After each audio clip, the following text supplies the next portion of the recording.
भिवंडी एक बार फिर सुर्खियों में, लेकिन इस बार वजह विकास नहीं, एक ऐसा खुलासा है जिसने पूरे सिस्टम पर सवाल खड़े कर दिए हैं। सोचिए, जिस गुटखे को प्रशासन जब्त करता है लोगों की सेहत बचाने के लिए, उसे नष्ट करने का दावा भी करता है। अगर वही गुटखा फिर से बाजार में बिकने लगे तो क्या यह सिर्फ लापरवाही है या एक बड़ा संगठित खेल है?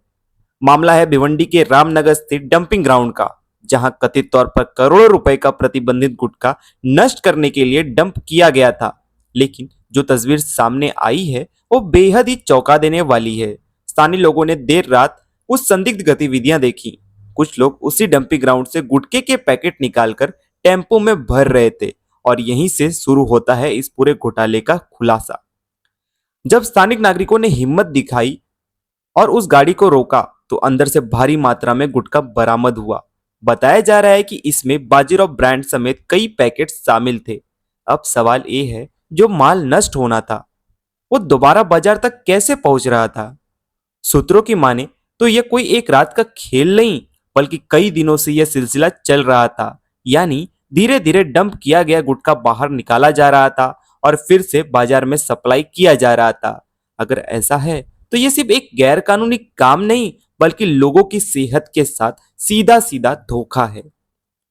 अब जरा प्रोसेस समझिए। जब भी गुटखा या तंबाकू जैसे प्रतिबंधित उत्पाद जब्त किए जाते हैं तो उन्हें जमीन में गड्ढा खोदकर केमिकल डालकर पूरी तरह नष्ट किया जाता है, ताकि उनका दोबारा इस्तेमाल संभव न हो सके। लेकिन यहाँ आरोप है कि इस प्रक्रिया का पालन सही तरीके से नहीं किया गया और यही सबसे बड़ा सवाल बन गया है। स्थानीय नेताओं और जनप्रतिनिधियों ने इस मामले को लेकर खुलकर सवाल उठाए हैं। उनका कहना है कि बिना किसी मिली भगत की इतना बड़ा खेल संभव ही नहीं है। डंपिंग ग्राउंड के कर्मचारी, गुटखा माफिया और कुछ अधिकारी, इन सब के बीच किसी न किसी तरह की सेटिंग की आशंका जताई जा रही है। इतना ही नहीं, इस पूरे मामले ने कानून व्यवस्था को भी एक चुनौती दे दी है। जानकारी के अनुसार गुटखे के इसी खेल को लेकर इलाके में झगड़े और मारपीट तक हो चुकी है। कुछ स्थानिक युवक घायल भी हुए हैं। यानी ये मामला अब एक सिर्फ भ्रष्टाचार तक सीमित नहीं रहा, बल्कि यह सीधे सीधे लोगों की सुरक्षा से जुड़ चुका है। मौके पर पहुंची तालुका पुलिस और शांतिनगर पुलिस ने स्थिति को संभाला और जांच शुरू कर दी। पुलिस का कहना है कि बिना जांच के कोई भी माल बाहर नहीं जाने दिया जाएगा। लेकिन सवाल ये है, क्या पहले भी इसी तरह माल बाहर गया? क्या ये रैकेट लंबे समय से चल रहा था? इस पूरे मामले ने एक और बड़ा मुद्दा सामने ला दिया है। डंपिंग ग्राउंड खुद शहर के बीचों बीच है और लंबे समय से इसे हटाने की मांग भी उठ रही है। अगर इसी तरह यहाँ अवैध गतिविधियां होती रहेंगी तो यह सिर्फ गुटखा ही नहीं, बल्कि कई और भी गैर कानूनी कामों का अड्डा बन सकता है। एक तरफ सरकार गुटखा बंदी की बात करती है, लोगों को जागरूक किया जाता है। दूसरी तरफ अगर जब्त किया गया माल ही वापस बाजार में पहुंचने लगे तो यह व्यवस्था पर बड़ा सवाल है। अब सबसे बड़ा सवाल यही है, क्या इस मामले में सिर्फ छोटे कर्मचारियों पर कार्रवाई होगी या फिर असली मास्टरमाइंड तक पहुंचा जाएगा? क्या इस पूरे नेटवर्क का पर्दाफाश होगा या फिर यह मामला भी कुछ दिनों में ठंडा पड़ जाएगा? भिवंडी के लोग जवाब चाहते हैं और जवाब मिलना जरूरी भी है, क्योंकि यह सिर्फ एक गुटखे का मामला नहीं, यह भरोसे का मामला है, सिस्टम पर भरोसे का। और अब देखना यह होगा कि जांच में क्या सच सामने आता है और क्या वाकई में दोषियों पर कड़ी कार्रवाई होती है या फिर यह डंपिंग ग्राउंड का काला खेल यूं ही अपने आप चलता रहेगा। देखो, डंपिंग ग्राउंड का कोई ये नया मसला नहीं है, होता है। गुटखा डंप पुलिस वाले पकड़ के लाए हैं, पकड़े हैं माल, उसको प्रोसीजर से डंप करना चाहिए। ऐसा डंप नहीं करना चाहिए कि उस पर फिर आदमी जो गुटखा माफिया है मारहान करे आपस में।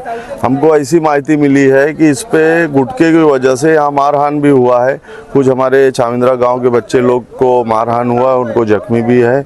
तो इसके वजह से ये तकलीफ आ रही है। ठीक है, आपको डंपिंग करना है, प्रोसीजर से करो। इसमें जो भी डंपिंग अधिकारी मिल के जो किया है उसकी हम चौकसी करेंगे और उसकी मैं सुबह ना उसकी मैं इंक्वायरी लेता हूँ। डंपिंग में गुटखा डंप हुआ है, ठीक है, लेकिन इसका प्रोसीजर क्या है कि खड्डा खोद के उसमें दफन करना, उसमें केमिकल आता है, केमिकल डालना चाहिए, ना कि उसके लिए मारहान हो आपस में। गुटखा माफिया लोग जो आपस में मारहान कर रहे, इसके वजह से दूसरे यहाँ के माहौल खराब हो रहे। तो तरीके से करो, हमको कोई दिक्कत नहीं, लेकिन उसको तरीके से करो। फिलहाल यहाँ पर तालुका पुलिस और शांतिनगर पुलिस आई थी, क्या उन्होंने कहा? देखो यहाँ दो हद लगती है। एक रोड पे जो खड़े हैं अपन, ये रोड है शांतिनगर सेक्शन में, और ये जो डंपिंग ग्राउंड है ये तालुका हद्दी लगता है। दोनों जन आए थे, उनका कहना है कि माल यहाँ से जाएगा नहीं, लेकिन हमको ऐसी माहिती पड़ी कि यहाँ से लोग पीछे से माल लेके जा रहे, तो उसके लिए हम लोग आए कि आपस में कोई माहौल और ख़राब ना होए, माहौल अच्छा रहे। ये गुटखे के चक्कर में लोग आपस में मरे कटे, वो अच्छी बात नहीं है। तो लोगों से मैं आह्वान करूंगा, और जो भी इसमें अधिकारी इन्वॉल्व होएगा कि बगैर खड्डा खोदे, बगैर केमिकल से कौन सी जीसीपी या पोकलैन उसमें ये इन्वॉल्व है, उसके लिए हम लोग तपास करेंगे, वो अधिकारी के ऊपर गुना दाखिल कराएंगे। लेकिन सर, इस शहर के बीचों बीच में इस तरीके का जो डंपिंग किया जा रहा है, क्या ये वैध है? आप बोल रहे हैं कि यहाँ पर खड्डा खोद के करें, तो क्या यहाँ पर उसके लिए आप क्या कहना चाहेंगे? देखो, वो लड़ाई हम लोग लड़ रहे हैं कि डंपिंग ग्राउंड यहाँ से हटना चाहिए, और ऐसा तो है नहीं कि अभी डंपिंग ग्राउंड आए। डंपिंग ग्राउंड बहुत दिन से है और हम इसकी लड़ाई लड़ रहे हैं, पाठ पुरावा करेंगे और डंपिंग ग्राउंड हटेगा। और डंपिंग ग्राउंड का विषय अलग है, अभी जो विषय है वो अलग है। अभी ये बताइए कि ऊपर एक टेम्पो भी है, उसके अंदर कई गोनी माल भरा हुआ है, कौन सी कंपनी का ब्रांड है, और वो ट्रक में कैसे माल लदा हुआ है गुटखे का? ये बाजीराव वही गाड़ी में माल आया था, वो डंप होने ही वही गाड़ी में आया था, लेकिन झगड़े की वजह से वो विवाद बढ़ गया, इसके लिए सब भाग गए। पूरी की पूरी भरी हुई थी, आप बोल रहे डंप करने वही गाड़ी में आए थे, लेकिन वहाँ पर बहुत सारी गोनी नीचे भी पड़ी थी और गाड़ी पैक थी, पूरी भरी हुई थी। तो पहले भी ऐसा ही कुछ हुआ होएगा, वो अपने को माहिती नहीं मिली, वो पहले भी ऐसा ही कुछ हुआ होएगा। तो आज हमको माहिती लगी है, तो आज हम इस पे एक्शन ले रहे हैं, और आगे हम इस पे नजर रखेंगे कि आगे ऐसी कोई विवाद होए ना।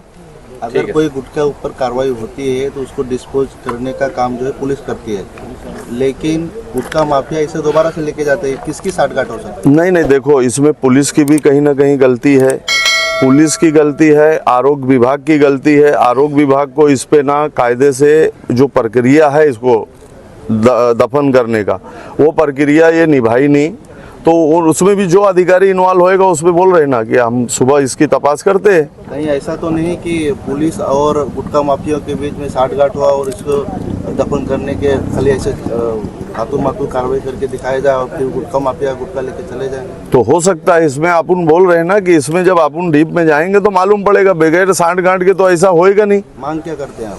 मांग ये करते, जो इसमें गुनहगार निकलेगा उसके ऊपर कार्रवाई होनी चाहिए। एक तरफ आमदार जो है बार बार गुटखा के खिलाफ जो आवाज उठाते रहते हैं, और इस तरह से उन्हीं के वार्ड, उन्हीं के क्षेत्र में इस तरह का काम हो रहा है। नहीं, तो ये डंपिंग ग्राउंड अलग विषय है, गुटखा माफिया लोग का कोई उसमें वो नहीं है ना, एरिया कोई हो नहीं है। तो बाहर मेरे को ऐसा मालूम पड़ा है कि थाना क्राइम वाले ने ये माल पकड़ा है और डंप करने के लिए यहाँ छोड़ के गए। तो इसमें ना आमदार की गलती है और ना तो कोई नगर सेवक की गलती, ना किसी की गलती है। गुनाह करने वाले को किसी का की क्या जरूरत है? जिसको गुनाह करना है वो करेगा।